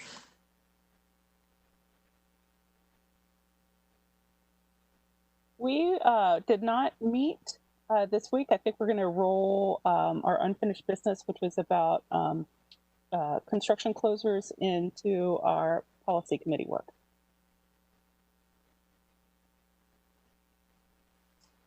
And the Outreach Committee. Outreach did not meet in light of the restructuring of the committee and its focus. And we look forward to getting together soon as the new work plan has been approved.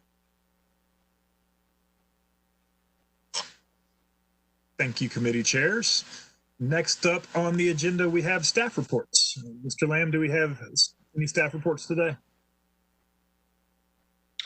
I don't think we have anything noteworthy to add at this point. Everyone's available for updates if you would like. We've got Mr. Black and also Ms. Goodwin are on the call. If you have any questions for us. Eric, Susan here. I did have a question. I saw in the newspaper that you went to council to talk about Vision Zero. Could you just well, on what's going on? It was more in the context, the city council had asked for an update on pedestrian safety. And we can certainly bring that conversation to the commission at a future meeting if you like. The presentation that we gave was just to give the city council an overview about where we're at currently with our efforts to improve the realm for pedestrian safety within the city. We have gone back and looked at our data, and I think the commission saw this at the retreat back in February. 2019 was the worst year on record for pedestrians in Raleigh. And we've been looking at that through various lenses, and no matter how we cut it, 2019 was a bad year for serious and fatal pedestrian crashes in the city. And so we explained to the city council what our current strategy is, the different measures that we are taking. We are also in the process of utilizing one of our on-call contracts to engage a consulting firm to help us look at what would a Vision Zero plan look like for the city, and looking at what are some of the best Vision Zero plans in North America. What do those look like? What does success look like, and how would we replicate that type of success here? And so we're in the process of developing that now. Excellent. And was council receptive and excited to talk about this? I think so. Thank you.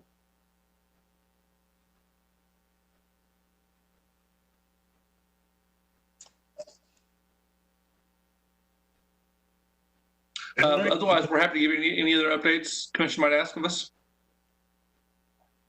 I believe that I was speaking with the Reverend Parrish earlier today, and I think he had some comments to make, but that probably would fit better under the board comment section. So unless there's any other questions for staff on projects or anything going on, we'll close up this section. One thing I will point out just very briefly is that if you have not been downtown lately, our implementation on the West and Harrington cycle tracks have been going in over the last couple of weeks and are just about done. And you know, a lot of positive feedback from the community about that.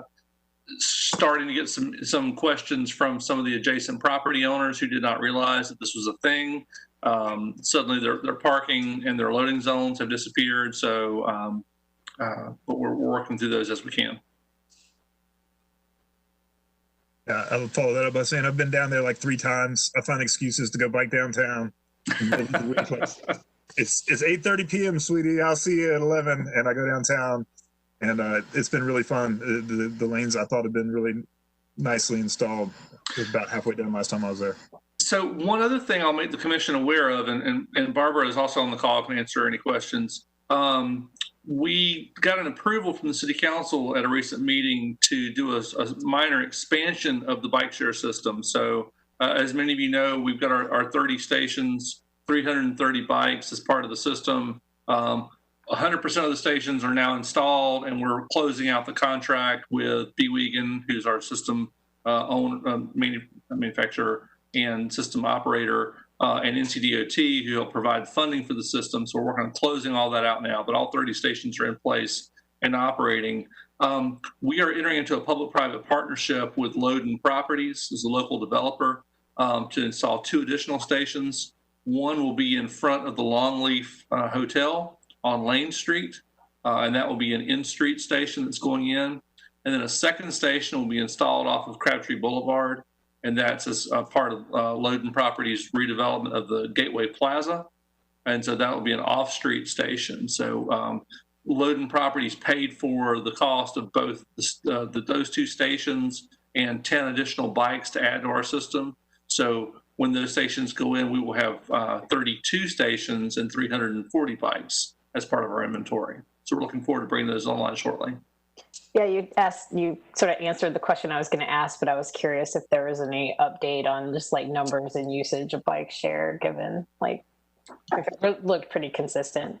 So our bike share numbers have been through the roof during COVID, and we had done some reduction of the system. There's been some transition with BWegan changing vendors for management. And so the number of available bikes has been down a little bit recently. However, the usage of the bikes and the profile of bike usage has been really different. Barbara, do you want to talk about that a little bit in principle? Yeah, so I actually just received the August report for ridership last week. So I'm still digging through that, but I'm happy to share that ridership perspective with you guys at the next meeting, or I can send you an email as well. Yeah, I'm always just curious. I'll also add that BWegan has hired a United States-based director of operations, and he'll be based out of Richmond. This is an entirely new position that they haven't had before, and we think that this is really going to help mitigate the problem that we've had this summer with low bike count. So we're really looking forward to his work. By low bike count, do you mean that there are stations that don't have bikes sometimes? Is that... Sometimes, but more in principle, I mean, just overall, the number of available bikes hasn't been where we wanted it to be. So we've been working with BWegan to help improve this problem, but there should never be an empty station, in my opinion. Okay. I think there's something I'm not understanding. So we have a set number of bikes. Like, is there just bikes that are going out of circulation because they're in need of repair, or is it just a balancing issue that means that we would say low inventory? Yeah, so some bikes, it's just that they're in and out of maintenance, and then some are being rebalanced. It's kind of a plethora of different things for the cause of the low bike availability. But again, we're working through those issues, and the new director of operations out of Richmond will actually be here this week, and I'm meeting with him on Wednesday, kind of walk through the problems that we've been having and help build those solutions to get it back to where we want it to be. Cool.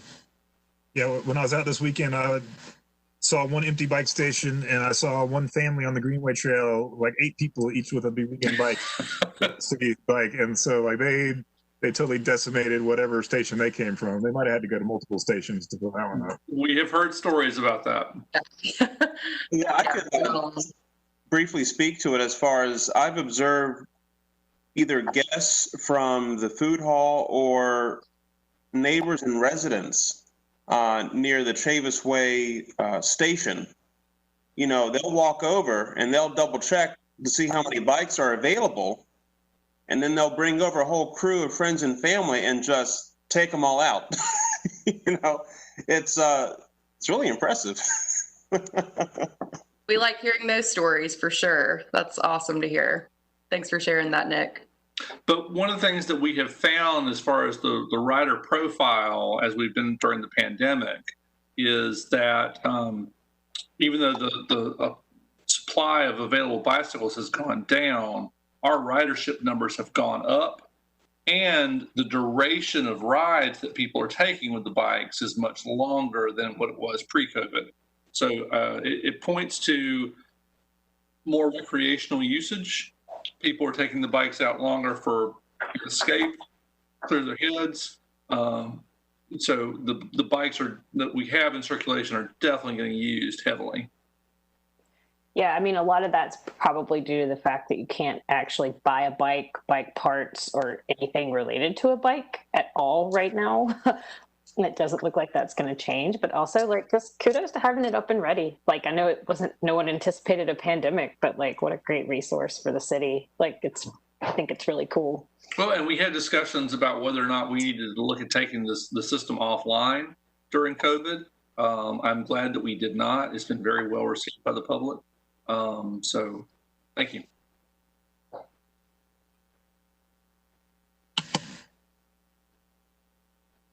All right. Well, I think that's all that we have, unless Paul, do you have anything? Nope. Staying busy. All right. Well, I think we should move on to item number 7. We're going to go to general board comments, and I'll just open up the floor if anybody has any comments they'd like to make or questions. Let's start with Ms. Hatchell. Oops, I muted myself. I'm sorry. No, I just have a couple things. And where did I put my papers? This Thursday, yes, the 24th. I am the BP representative on the community-wide climate action stakeholders group. And so I just wanted to kind of give you an update that we're about to have a closing meeting coming up. It's been a good group. It might be somebody we want to invite back to talk to the full DPAC sometime. They've come up with some things that they're working on that fall into 3 categories: building and energy, resilience and cross-cutting, and transportation and land use. And obviously, when I show up at the meetings, I'm talking about transportation, land use, and those kind of things. It's a very diverse and well-informed group. I feel like we're coming up with some things, and we're going to have some voting. So I'll know more about that for next meeting. And we are talking about September 30th is a green meeting, which I'm also representing, one of the representatives for that group. So I just want to bring those 2 things up and say how much fun it is to be on those other committees, working with those other groups. My audio was terrible all throughout that, Susan, just so you know. Oh, you missed really important stuff. I was listening, but I was getting feedback, I think. Well, I was getting some feedback. I wasn't sure if it's from somebody else is coming through or not, but I can see Robert's head. So maybe yeah, I'm trying to get my mic to stay unmuted. It just keeps on muting itself. So let me go ahead and There you go. Well, I think maybe we've had a couple things, but like I said, the community-wide action group, I think is informed about transportation, land use, and I think we're in updates, and we should stay in touch and ask for some updates overall when we're done with the committee work. Thank you, Susan. Robert, you wanted to stay muted unless you've got something to say. Otherwise, we're going to hear people twice. It'll be garbage. Oh, okay. I'm sorry. I was just trying to unmute to make a comment that we discussed today. Yeah, can I just go ahead? Okay. Sorry about that. I appreciate everybody's patience. Today, I was saying to Paul how that a legally blind person who uses a wheelchair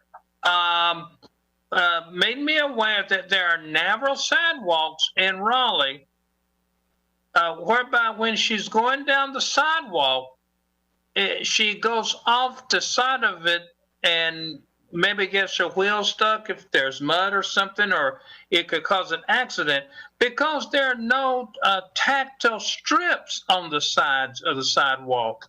And so perhaps we can put in the work plan or make sure that it's at least studied that tactile strips, for lack of a better word, be put on the sides of narrow sidewalks for wheelchair users who are blind.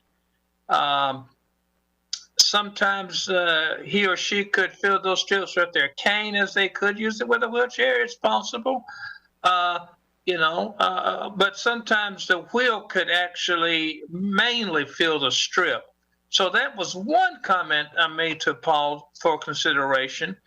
And the second comment is that we should keep the audible signals in mind, that we don't want to lose track of those.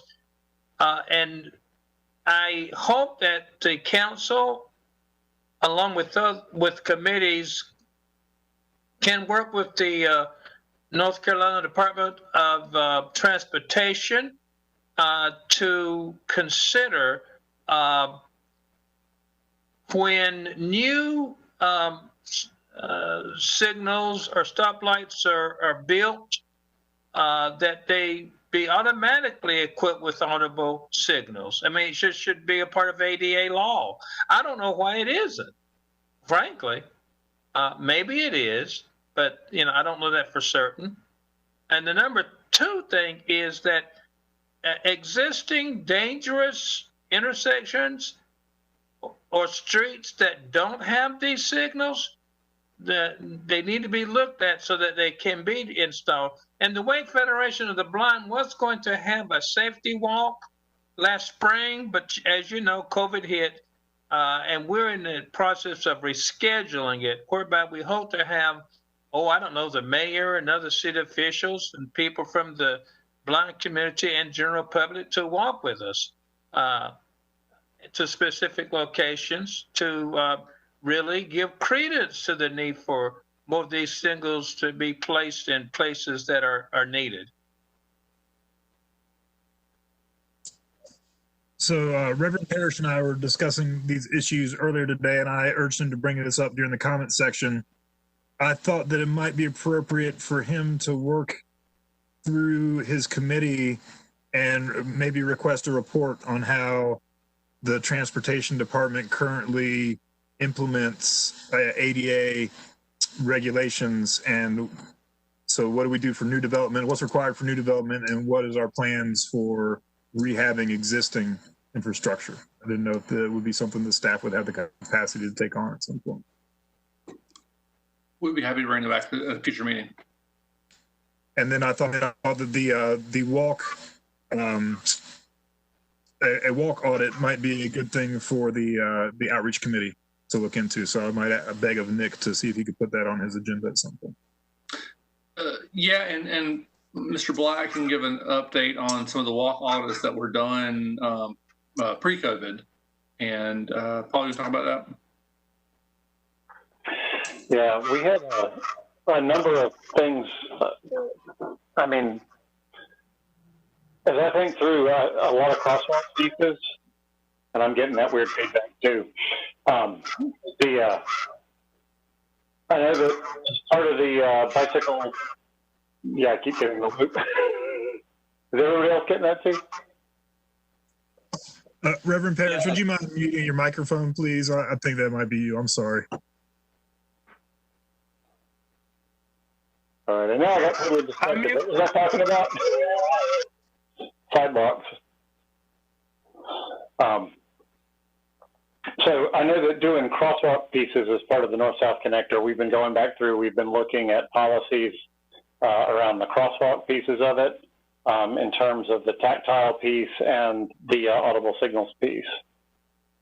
I've been working with our traffic engineering folks. It's really a cost issue on that. Right now, they're still just kind of on demand. We don't have an overall strategy for that yet. I know that's something Robert's brought that we're continuing to look at. Is there anything else that you were thinking of, Eric? I think he was asked you about the walk audits, the recent walk audits. Oh, that came out of that, yeah. So the all of those went into the downtown piece of it, but we've written them up and they're really solid. We were planning to go all the way down to South Street, and we were not able to do that because of COVID. So right now they're sitting there. We've got all the documentation, we've got the pictures. Our goal is to be able to get down 2 more streets and take care of South and what's between Cabarrus and, I'm drawing a blank. It must be late. Yeah, okay, yeah, it's 8.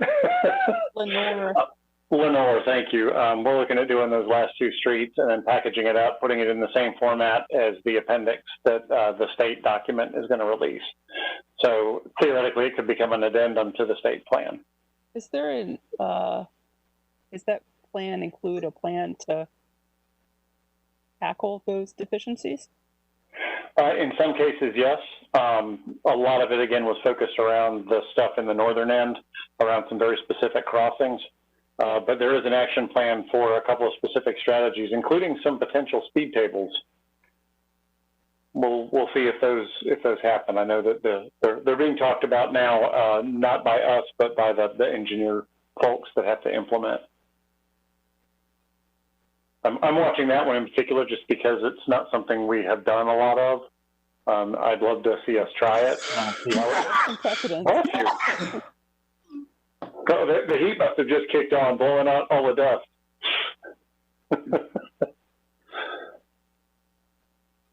But yeah, that, and again, I'm looking at some things dealing with the north-south Greenway connector, looking at the way that the crosswalks are put in.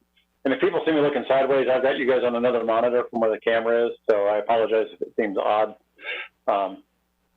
But we sat down today with the plans and looked at, there are going to be high-vis crosswalks wherever there is a traffic signal. There will be the standard 2-stripe crosswalks wherever there is other stop control. And there will be high-vis for at least 1 mid-block crossing over near the Powerhouse District. I was kind of hoping we could get high-vis all the way through. We're still looking at that because it will be part of the Greenway system. Technically, it's eligible, but everything's going to get new stripes. There are a few places where there are no markings at all that will get striped. And again, we'll get the high-vis wherever there is a crossing and a signal. So getting there, incremental steps. Thank you, Mr. Black. If there are no more board comments, I will open up the floor for announcements for upcoming events. And I am doing Paul Neville sad because I don't have a list of anything. So hopefully somebody else has some announcements.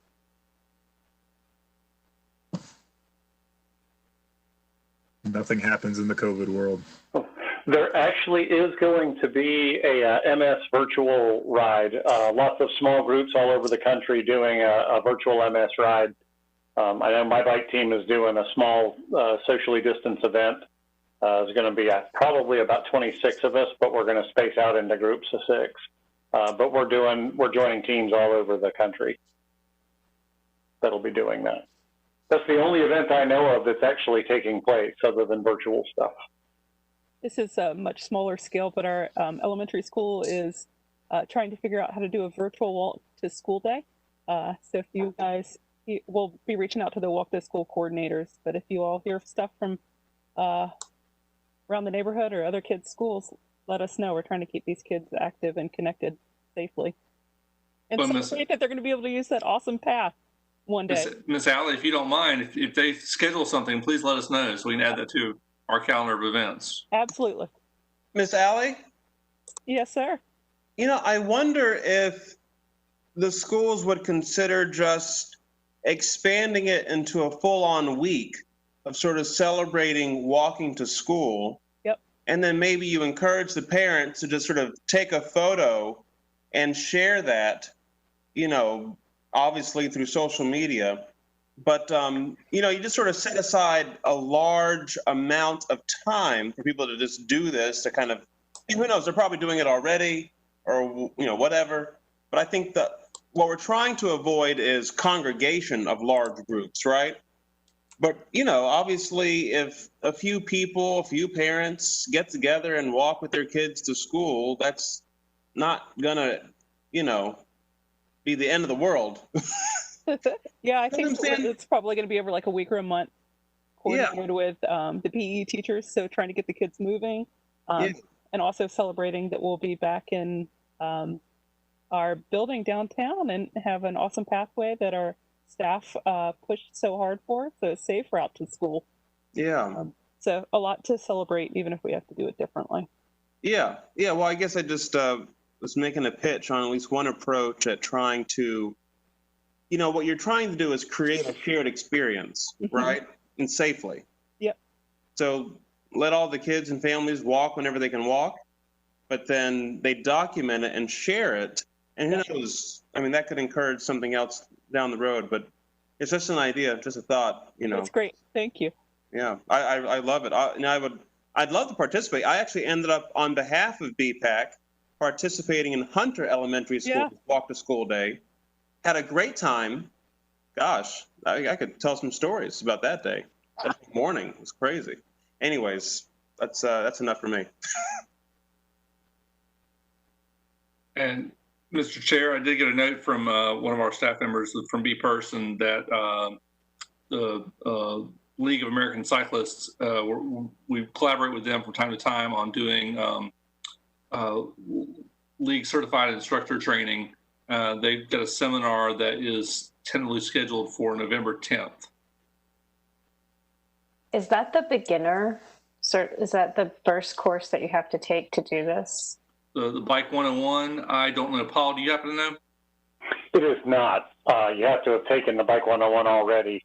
B was looking to see if we could find a way to give that again. Originally, this seminar was supposed to have been done, I'm trying to remember. I mean, it was, I want to say back in March. Yeah, and we looked at rescheduling it to November, and we finally were able to do that. A lot of it's going to be virtual. It won't be in-class instruction. It'll be standing in front of the screens all day, learning, and then we are going to have a local LCI to do some testing that will report it back to the LCI who's leading the class from the league. So, Paul, this is training on how to be an LCI certified instructor, correct? Yeah, correct. Okay. Yeah, but you had mentioned before there was some need for that, and I'm interested in like figuring out how to do that so I can help with some of those trainings. Okay. Well, I'll get you in touch with B, and we can see if there is any kind of cycling 101, because that's a prerequisite class. So, yeah. I get it. I just, still just going to raise my hand. If you guys want more certified instructors, I'd be more than happy to jump through take the classes so we can teach those courses more effectively. So, thanks, Liz. I think if people knew how to ride bikes safer, it'd probably make all of our jobs a little easier too in some cases. So, I mean, as someone who tries to very safely ride a bike.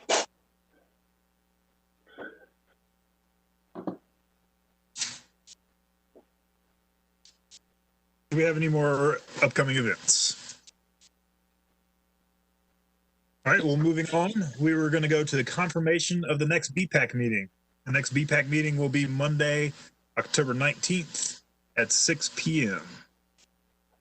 And it will be virtual. And we will be working with the committee chairs to reestablish the standing committee dates. And I think that most folks have already got that nailed down. So I'll ask you guys to get together with Paul and Eric over the next week and make sure that everybody's on the same page. All right. Anything else? If there are no objections, I'm going to get my hammer. And we will adjourn the meeting. I need parking validation. Bye, everybody. All right. See you, everybody. Take care. Good night. Thank you, everyone.